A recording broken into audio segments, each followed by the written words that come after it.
interesting. My grandma was grandma. My granddaddy was daddy. I still don't know if anybody, even when her 8 sisters come to stay with us for a while, call her Alberta. And so there's a certain respect there too, a reverence to the fact that you didn't call her by her first name. Sister Hart was what a lot of the people at church called her that were her contemporaries. They called each other sister, brother. I wrote a play about Grandma Speaks, and it was all about these little cameos at the table where I would come to the table and have a problem. And she'd always be there for me. She's always at the table. Even in my mind now, I see her at the table.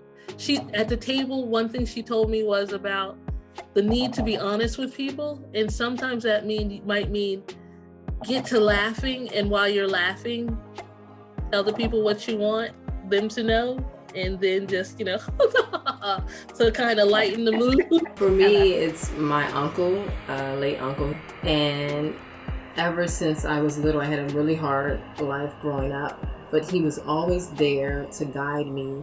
And he would be so... The way he would explain things to me is as you're explaining to a kid. So all the adults in our lives that would do horrible things, he would name them as animals. Oh. So the grandmother was the mouse or something like that. And so he would get me to understand what's going on with them and why they're treating me the way that they're treating me and how I could overcome it. And so he would always tell me, one day when you grow up, you're just going to look back at this and you're just going to laugh. I met Miss Ella Baker in the Civil Rights Movement.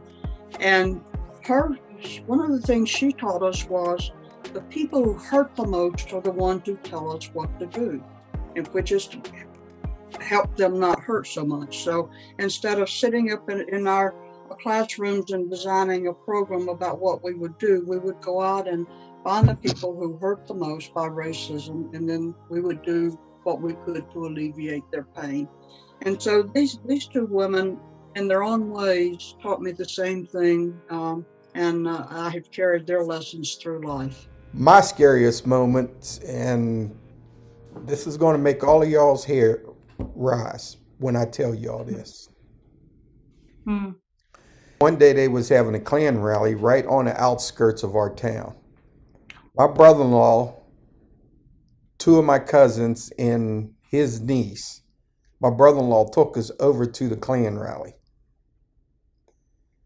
And it was visual from the road. We drive by, we're looking at it, and my brother-in-law keeps on going. When there's a way that you could come back into town, we thought he was going to circle back, but he turned around and he came back and he stopped. When he stopped, instantly there was a pistol at the side of my head. When I looked up, in front of the car was a shotgun in front of the car. I'm not saying a word. I'm not breathing. I would say, Hyderi, that a time that I was afraid in my life was a different circumstance. So I actually grew up poor. From a financial perspective, our family didn't have much at all. My mom she worked for a job as the only person in the house that could work at the time. My dad was actually in and out of hospitals, both behavioral and medical hospitals, just about all my life. He died when I was 19. So my mom was really the breadwinner in the family. She was the one that helped support us. But when I say poor, I'm saying food stamps, that we were dependent on meals from the county food system. I remember standing in line with her when I was a young boy for a block of cheese and other dairy products that they would dispense so that we could, have food for the week. And my fear was that I was always going to be poor. When they were doing the Black Lives Matter protests on Spruce Street right by the library, I happened to have been at the library, and I am in support of that, But at that time, I was just driving my car up and they were coming down, and I kind of was afraid. I didn't know what I was supposed to do. I had my window down. I didn't want to just like put it up because then I thought the people would think I was against them, but I wasn't. And that, I wanted to bring that up to kind of hear what you had to say.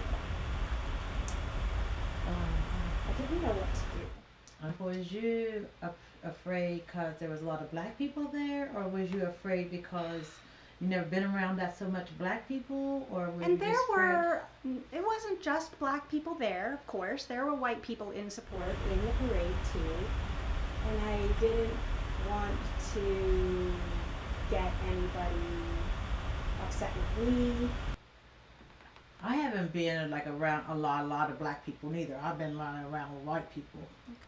I have been to a lot of places where I'm the only black. Me and my friends been to a lot of functions where the only black there. And I was like, where's all the black people at?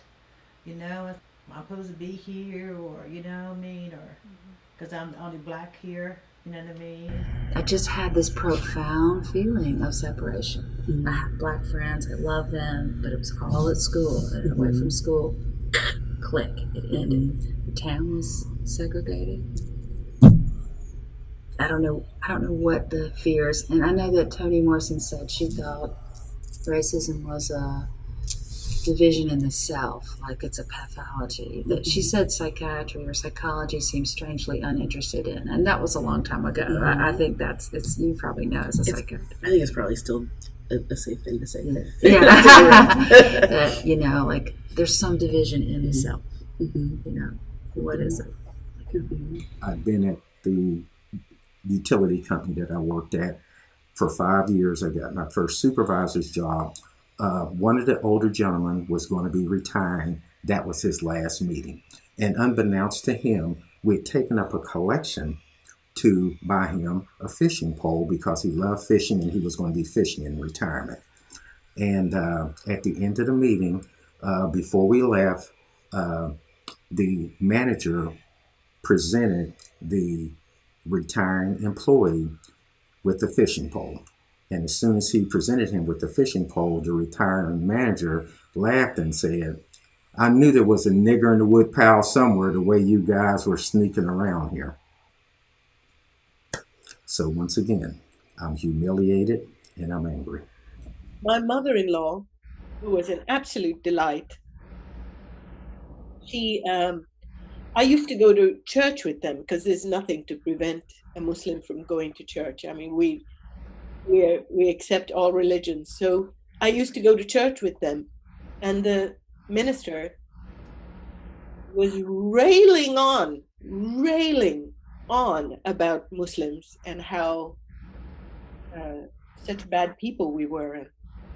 And I remember putting my head down and wishing to just fade into the background because I wasn't married and I did not know what my in-laws would think of this story. And my mother-in-law went to the minister and invited him to an evening. And she said to him, "I really want you to meet someone." And she introduced me to him in this evening. And she told me, "Please tell him how you felt and tell him your story." And I told this minister my story, and he was so kind and impacted by this. He apologized, and I thought, this is my future mother-in-law, who's just the kindest, most wonderful person to try to teach, she didn't berate him or anything. She just tried to teach him that what he was preaching was not a good thing. This actually is with my uncle, who's actually from Pakistan, so he's also Islamic. We just always were really close, especially after I graduated high school.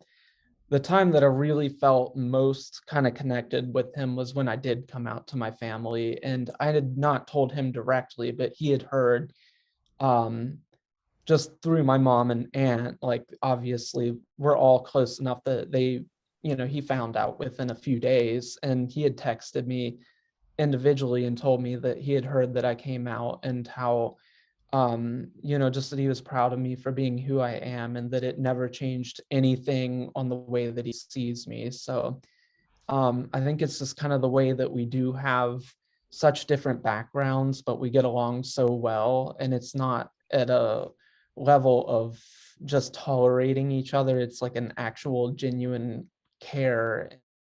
With my friend Edmund, who I grew up with and was in high school with, and we were friends in high school. And then high school ends, we go our separate ways. We don't live in the same city. And then I don't know what to call it, the racial awakening over the last 10 years, 5 years, started happening. And the way that, so I had my own personal awakening or understanding expansion during those years too, and I reached back out to Edmund to reconnect and to see like how he was doing with all of this stuff. And I don't know, I just feel like it's such an incredibly precious like friendship that we have now that wasn't there before in the same way. They are, I guess, our commonality with our mental health and just trying to take control of it. Because it's not a black and white issue, it's a human issue. I kind of took from this how cool it is. We both had such different upbringings, and yet it sounds like we both have arrived at two very similar places. Like with Christianity especially, like it's just really interesting how we were raised in similar but differing, but we arrive in similar places again. And it's really encouraging to know that honestly that there are people like you out there who continue to exist authentically and continue to not let very oppressive systems like shut down who they are and like prevent you from living who you want to, as you want to live. So I rarely am unaccepted. Now part of these, I think, before I knew what the term was, I code switch a lot. You what? I code switch a lot. Before I knew that was a term. Yeah. Basically grew up doing it, right? So I'm not even thinking about it. So to diffuse potential tensions, I do it. So I think the number of times I've been accepted is really the majority. Either you are taught, actually. You're taught to love or to hate. And just like speaking to you and even just having this conversation, it's like, like you were just raised to, see people for people and to love on people despite, how they look or whatever. Because even just talking about what you just said, just listening, like, we are actually very much in common than we are. Honestly, you got a tough one too. But the meaning's important. Yeah. And so you were born in Lansing. Yeah. So you've got kind of a similar story. So my mother did the same thing, probably for the same reason. So I was actually conceived in Japan, but when it was time for me to be born, she came home. So she wanted me to be an American citizen for the same thing, and for you, the opportunities of being an American.